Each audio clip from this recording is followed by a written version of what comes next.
అంటే జనరల్గా మా సినిమా వాళ్ళకి, ప్రొడ్యూసర్లకి, డైరెక్టర్లకి, సినిమాల్లో ఉన్న వాళ్ళకి ఏదన్నా లీక్ అయితే చాలా బాధగా, చాలా కోపంగా ఉంటుంది, లోపల రగిలిపోతూ ఉంటుంది.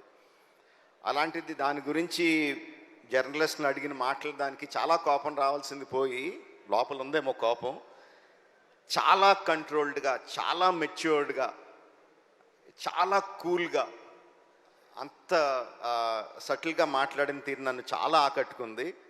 You earn my respect Shailesh. చాలా చాలా బాగా మాట్లాడావు. And you created something. అంటే ఫ్రాంచైజీలు క్రియేట్ చేస్తారు చాలామంది, చాలా ఫ్రాంచైజీలు క్రియేట్ చేస్తారు, మనకు తక్కువ. కానీ ఆ ఫ్రాంచైజీలు ఎన్ని రోజులు ఉంటాయి, ఎన్ని సంవత్సరాలు వెళ్తాయి అనేది ఎవరికి గ్యారెంటీగా చెప్పలేరు. But the franchise you created hit. The first case అని క్రియేట్ చేసిన వెంటనే ఏం చెప్పకుండానే ఎవ్రీ వన్ నోస్, అవును ఫస్ట్ కేసు ఉందంటే second case, third case, fourth case, fifth case అనంతంగా ఉంటాయి కదా అని ఆటోమేటిక్గా థాట్ వచ్చేస్తుంది. Because police cases are unending, ఎన్నన్నా చేయొచ్చు దాంట్లో.